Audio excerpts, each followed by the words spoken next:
হ্যাঁ গাবুনু, সত্যি কথা বলতে আমরা বাপের জন্মে এইসব খাইনি, ছোটোবেলা থেকে না নামই জানতাম না। এখন এই শ্বশুরবাড়িতে এসে এই মারাঠিদের কাছে এসে অনেক কিছু শিখেছি, অনেক কিছু এসব বানাতো, অনেক দূরের কথা বানানো, আর নামই জানতাম না এইসব কী। ছোটোবেলা থেকে বাবা গরিব ঘরের মানুষ হয়েছি, ওই পুকুর থেকে জাপানি পুঁটি মাছ ধরতো, ওকে ভেজে আমার মা ফুলকপি দিয়ে আলু দিয়ে টমেটো দিয়ে রাঁধতো, ওইটা আমরা জানি। এখন আবার কি ধরেছে সব পনির বাটার মশলা, এটা ওটা, সে যাই হোক, তবে খেতে কিন্তু দারুণ মজা। তোমরা কিন্তু অবশ্যই বানিও এরকম একটা জিনিস। তবে হ্যাঁ, আমি এদের কাছে থেকে থেকে একটু একটু খাওয়া শিখেছি, তা হলেও আমাদের মানে আমাদের পশ্চিমবাংলার যে খাদ্য, তার কাছে এগুলো কিছুই ব্যাপার নয়। আর আমরা ছোটোবেলা থেকে যা খেয়ে মানুষ হয়েছি বোন, সেইটাই আমাদের কাছে সব কিছু। আর এই দেখো, আমার বর 500 গ্রাম পনির নিয়ে এসেছিলো, 250 গ্রাম কেটে কুটে রেডি করে নিয়েছি।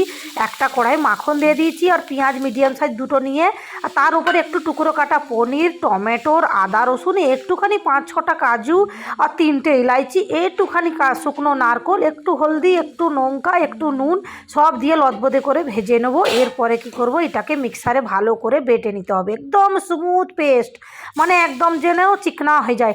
আবার কড়াই একটু বাটা নিয়ে নেবো, জিরে, তেজপাতা, দুটো লং, দুটো ইলাইচি মানে দালচিনি একটু, আর একটু কাশ্মীরি লঙ্কা গুঁড়োর পাউডার দিয়ে না, সেই যে বেটে রাখাটা দিয়ে একটুখানি চিনি দিয়ে ঢাকা দিয়ে দেবো।